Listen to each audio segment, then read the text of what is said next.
In this video, we're going to take a slight break from our theory and examples, and we're going to focus on a visualization of these vector functions or these vector curves.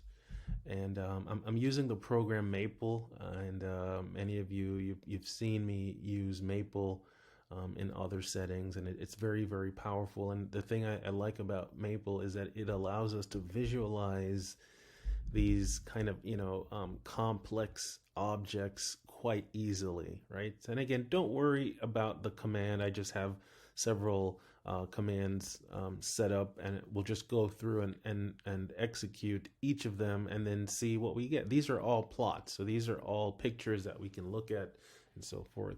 So the first command here, and this is one way that you can plot these like vector functions, right? And what I have, the essentially this is going to be a 2D plot, right? So this is going to be a plot in 2 dimensions, and it's going to plot the line, right, where the x component is 4 plus 5t and the y component is 2 minus 3t, right? And we can recognize that as a line, and it's going to plot the line for values of t from 0 to 3, right? So here, obviously, when you're plotting something, something that's infinite, you can only plot a portion of it. So I just chose to go from 0 to 3.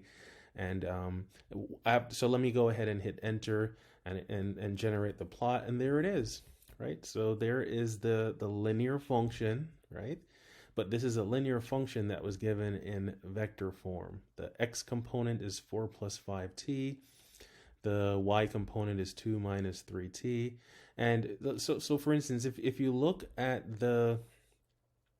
if you ask yourself, what is the value of this vector function when t is equal to 0? Well, when t is equal to 0, you have an x value of 4 and a y value of 2. So it should actually start at 4 comma 2, which it does, right? The numbering is a little strange, but yeah, it does start at 4 2, and then it generates all these other points. Now, if you take a look at what the value of t when t is equal to 3, what is the value of x? Well, that would be 15 plus, so it would be 19, which is over here, right? And then when t is equal to 3, y has a value of 2 minus 9, which is negative 7, which is why the plot stops here. So I chose to use the window that precisely represents essentially the range of values, or in this case points, that generate the line, and Maple automatically does all the calculations here, right? So we can see we do get a linear function, but it's not described in the, for instance, slope intercept form. It is now in vector form. For the second example, what I did, I changed one thing. If you notice, almost everything is the same, right? Except I put an exponent of 2 on the t that's being multiplied by the 5. So I changed the x component now to a non-linear function. And just changing that, let's see the effect that it has on our graph. Now we get a curve, so it's no longer linear. And what it looks like a part of a parabola almost, right? And let me use this particular example just to show you, and again, it will illustrate the power of Maple, but then it shows you how changing just one of the objects here, whether it's the x component, the y component, or the range, how it modifies things. Let's go ahead and change the initial value of t. So my lowest value of t, like my t0, let's change that to negative 3 and see what effect that has on the graph. Oh, so now Now it's almost like, we get the other part of the parabola. Well, that's really interesting, right? Now, what if I, change that t to like t to the 1/3, which would be like a cube root. So if I do that, let's see what happens. Ooh, it's still a curve, but it's no longer a parabola, right? So again, we can start to kind of play around with the x component and the y component, and the fact that we can change them independently. I could change one and keep the other one the same, or I can change both and then I can see the impact. It does add this level of flexibility and control, right, that we have over the plot, which, when you have a y equals f of x, you don't really have that control, because once you change x, you automatically change the y. But here, because we have this third variable, this parameter t, right, that essentially defines, the input, then we can change the x value of the output and the y value of the output independently. And I think many of you might go on and study, or maybe you have already studied a course in parametric modeling. Well, the software that's used in that course, all the things that you're able to plot, the lines, the line segments, the shapes like squares and things like that, or rectangles or boxes or cones, all those things are modeled parametrically, and you have a lot more control over those objects as opposed to like something that's described explicitly, like your y equals f of x. All right. Okay. So enough rambling there. Let's get, so this is my last 2D example, and this is a really, this is one example of a very interesting, it's a family of curves called Lissajous curves. Nice French word there, Lissajous. But yeah, it's where you have components that are sine and cosine, but if you notice, you have different constants multiplying the t, and I just chose 0 to 2 pi, and I get this interesting curve, right? That's often called a trajectory, and we'll see why that word comes up later on, right? So yeah, really interesting. We just take, so this is saying that your x is sine of 2t, your y is cosine of 2t, and I'm just letting t range over our standard, essentially one revolution, and we get this really interesting curve. Now, again, going from 2D to 3D in Maple, pretty easy. Maple actually uses the command. This is, again, one way you can do it, but it actually uses the command space curve. But the thing that we really can identify right away is that now we're plotting a vector where there are 3 components: the x, the y, the z. And again, I started with one where all 3 components are linear. So let's do that. And look at that. So it didn't have the, I didn't label the axes, but and Maple doesn't typically start out with the right hand rule, but I believe that this is x, this is y, and this is your z. But what we can rotate it. See, we can change it. We can take different views, different perspectives of it, but we can definitely see that this is a straight line, right? So there is a line, but we can see that it lives in 3 dimensions, right? Look at this one. So for this space curve, I chose to go back to sine and cosine, x is 2 cosine t, y is 2 sine of t, and again, I chose the standard 0 to 2 pi.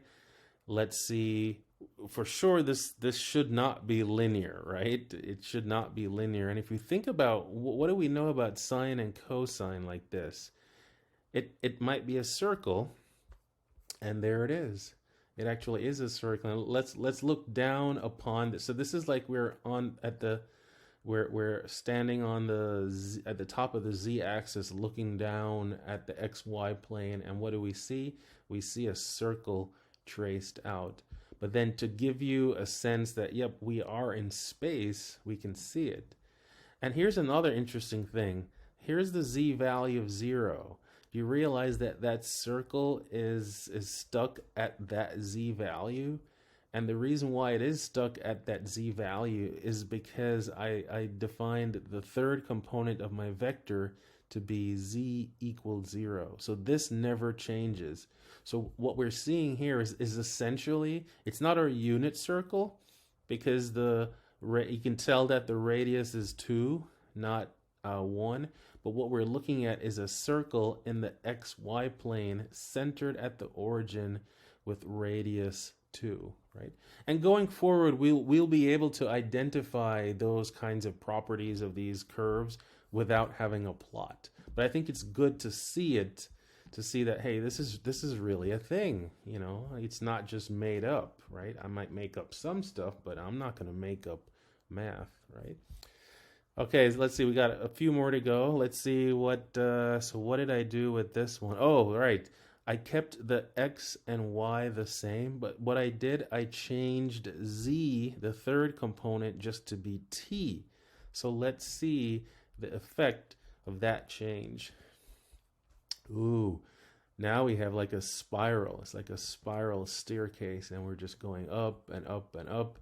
The technical term for a curve like this is a helix. You know, if you might know, some of you who are into classic toys might know the Slinky. Well, this is the type of where it is, yeah. This is the type of vector equation that can be used to define something like a slinky, right? And what you could do if you wanted to see more of the spirals, just there's several things I could do. I could change the, again, range of the parameter. Let's say I double that range, then you're going to see more spirals and things like that. You can also change the period of the trig functions, right?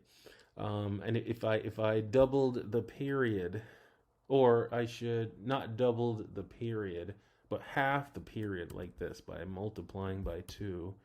Let's see what the effect is. Yeah, so you can see it, same range, and there's a lot more spiraling there. So yeah, it starts to look like a nice coil. And again, you can use this to model something physical, again, like that kind of spring thing.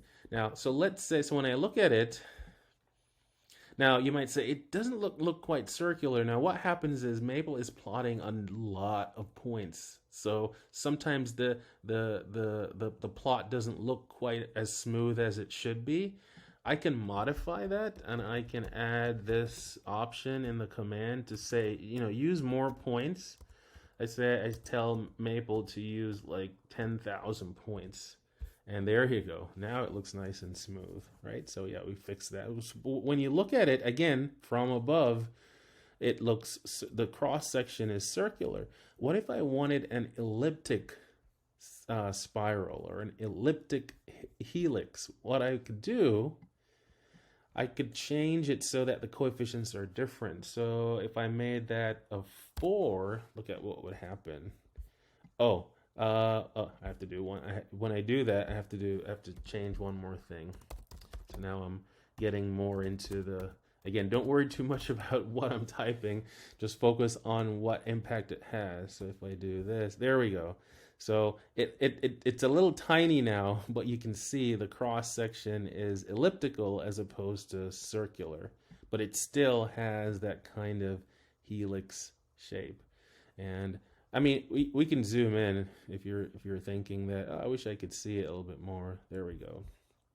So I'll go back here, and we can kind of move it around. But there you go. So you can model, you know, things in the real world using these parametric curves, these vector curves, quite easily. The other two, these aren't of any special type. I just wanted to show you This one is just a crazy curve. It would probably make a good coaster, don't you think? A roller coaster? That'd be a good one. I don't know if we could get it passed for safety, but yeah. So you have these curves that live in space, and here's one more. And this one again, nothing super, anything that really stands out, but this sharp corner, right? So those sharp corners that played a significant role, like in your first semester of calculus, yeah, they can come back in these curves too. You can have these issues where it's like the curve turns so rapidly that it's not a smooth turn, but a sharp corner, and we will be able to identify. So, in other words, what is it about this vector function that would cause something like this, that kind of sharp corner, whereas all our other ones never had any sharp corners? These are all nice, smooth curves going all the way back. Or helix is nice and smooth, or circle is. The line, and then our Lissajous curves, and then this other one that doesn't really have any name, but yeah, no other sharp corners. So what is it about the last one that gave rise to this sharp corner? And the nice thing is we will have, whether it's algebraic or calculus explanations, analytic explanations for why these things will happen. All right. Okay, so I think that went on a little bit more than I anticipated, but it's something I think it's good for you to see these objects before we start getting down and dirty or down and clean with our math. So if you want to start that or continue that journey with me, just hop on over to the next video. I'll see you then.